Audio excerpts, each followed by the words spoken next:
ধুলো, ময়লা, রোদ, পলিউশন চুলগুলোকে একেবারে ড্যামেজ করে ফেলে যারা প্রতিদিন বাইরে বের হয়। পর্যাপ্ত সময় হাতে না থাকার কারণে প্রপার হেয়ার কেয়ার তারা করতেও পারে না। তাই তাদের কথা মাথায় রেখে আমার আজকের রেমেডিটা প্রিপেয়ার করার জন্য সর্বপ্রথম নিয়েছি অ্যালোভেরা জেল, যা ড্যামেজের হাত থেকে আমাদের চুলকে রক্ষা করবে। সেকেন্ড ইনগ্রেডিয়েন্ট গ্লিসারিন, যা চুলের ময়েশ্চারকে লক করবে। আর থার্ড ইনগ্রেডিয়েন্ট হচ্ছে ক্যাস্টর অয়েল। ক্যাস্টর অয়েল চুলের রাফনেস দূর করে সফটনেস এনে দেবে। এবার এই তিনটে উপকরণকে একসাথে খুব ভালো করে একবার মিশিয়ে নিলে ক্রিমের মতো দেখতে একটা রেমেডি খুব সহজে বাড়িতেই তৈরি করে নেওয়া যাবে।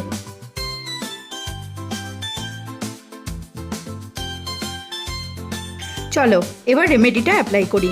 আমি বেড়াতে গিয়েছিলাম, তারপর ফিরে এসে দেখি চুলগুলো ভীষণ রকম রাফ আর ফ্রিজি হয়ে রয়েছে। তাই ভাবলাম এই রেমেডিটা নিজেও অ্যাপ্লাই করি, সাথে সাথে তোমাদের সাথে শেয়ারও করি। সবার প্রথমে চুলের লেন্থ বরাবর অ্যাপ্লাই করছি, তারপর স্ক্যাল্পে অ্যাপ্লাই করব।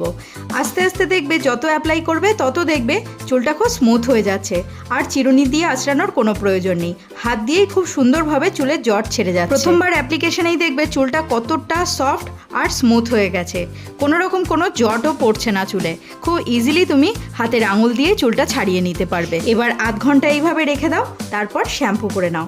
দেখো শ্যাম্পু করার পর তোমার চুলটা ঝলমলে হয়ে উঠবে, চুলের মধ্যে কোনো রাফনেস, ফ্রিজিনেস কিচ্ছু থাকবে না। প্রথমবার অ্যাপ্লিকেশনেই যদি এই রেজাল্ট হয়, তাহলে ভাবো যদি সপ্তাহে 2 দিন অ্যাপ্লাই করো তাহলে কীরকম রেজাল্ট পাবে। ভিডিওটা পছন্দ হলে লাইক আর অবশ্যই সাবস্ক্রাইব।